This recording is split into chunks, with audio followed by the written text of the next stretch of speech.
7,000 টাকার ফল, সেই চাল চুরি করে এ রাজ্যের খাদ্যমন্ত্রী জ্যোতিপ্রিয় মল্লিক জেলের মধ্যে আছে।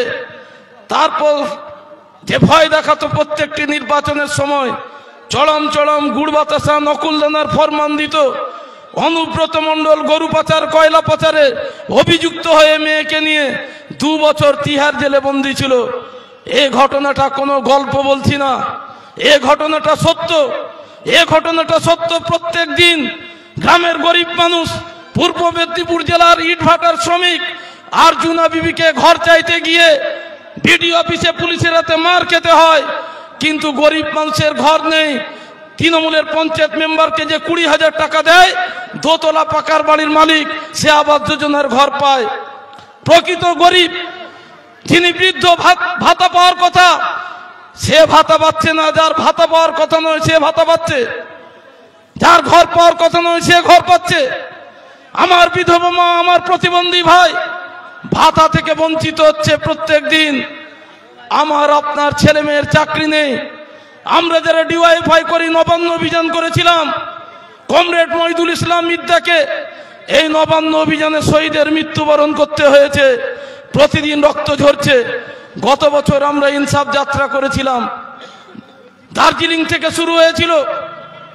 পশ্চিম বাংলার প্রতিটি জেলা ছুঁয়ে আমরা লাখো লাখো যৌবনের ডাকে জনতার ব্রিগেডে আপনারা উপস্থিত হয়েছিলেন।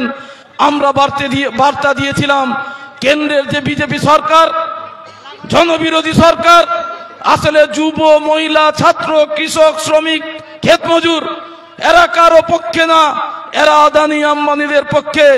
আর পশ্চিম বাংলায় মমতা সরকার প্রকৃত গরিব মানুষের পক্ষে না, এরা লুট তোলাবাজিতে ব্যস্ত। এই তৃণমূল কংগ্রেস বিজেপিকে আমাদের পরাস্ত করতে হবে, এছাড়া কোনো বিকল্প নেই। এর জন্য রাস্তায় থাকতে হবে। আমাদের মিটিং মিছিলে লোক আছে, কিন্তু আমরা বুথে গিয়ে আমরা বন্ধু জোগাড় করতে ব্যর্থ হচ্ছি। আমার বাড়ির পাশে মানুষকে আমি বোঝাতে পারছি না। আমাদের কাজ, তৃণমূল কংগ্রেস যদি বিজেপিকে হারাতে হয়, আরজিকর ঘটনা তার প্রত্যক্ষ প্রমাণ। কমরেড মীনাক্ষী মুখার্জির নেতৃত্বে সব দেহ আটকানো হয়েছিল আরজিকর মেডিকেল কলেজের গেটে। তারপর তৃণমূল থেকে যাওয়া শুভেন্দুর অনেক নাটক দেখেছে পশ্চিমবাংলা, তোলাবাজ শুভেন্দুর অনেক নাটক দেখেছে পশ্চিমবাংলা। বিজেপিতে গিয়ে বড় বড় ডায়লগ দিচ্ছে, তার কাছে গণতন্ত্রের পাঠ শিখবো।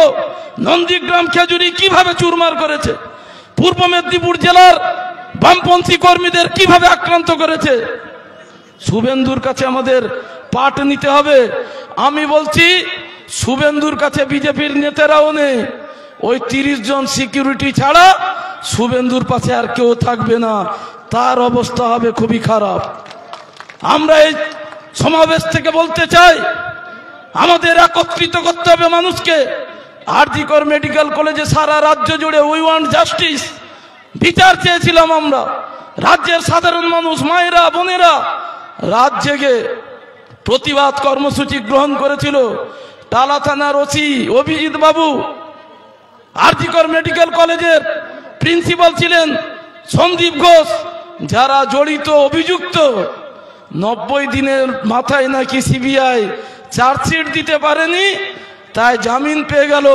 বুঝতে অসুবিধা হয় তৃণমূল কংগ্রেস আর বিজেপির সেটিং, বুঝতে অসুবিধা হচ্ছে এখনো আপনাদের। পার্থ জামিন পাচ্ছে, অনুব্রত জামিন পেয়েছে, একের পর এক নেতারা জামিন পাচ্ছে, আর বিজেপি চিৎকার করে বলছে তৃণমূলের সঙ্গে লড়বে। আসুন আপনারা, আমরা তৃণমূল বিজেপিকে যদি পরাস্ত করতে না পারি, পশ্চিম বাংলার ভবিষ্যৎ বাঁচবে না, দেশের ভবিষ্যৎ বাঁচবে না।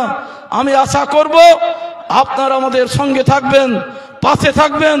লড়াইকে আরো শক্তিশালী, আরো তীব্র থেকে তীব্রতর করে তৃণমূল বিজেপিকে পশ্চিমবাংলা থেকে আমরা উৎখাত করব। পশ্চিমবাংলার শিক্ষা ব্যবস্থাকে আবার ফিরিয়ে আনবো। পশ্চিমবাংলার মেধার ভিত্তিতে আবার চাকরি হবে। পশ্চিমবাংলা গরিব মানুষ আবার মর্যাদা ফিরে পাবে। এই বিশ্বাস আশা নিয়ে আপনাদের সবাইকে অভিনন্দন, লাল সালাম জানিয়ে আমার কথা শেষ করছি। ইনকলাব জিন্দাবাদ। কমরেড, এখন আমাদের সামনে বক্তব্য রাখবেন ডিওয়াইএফআই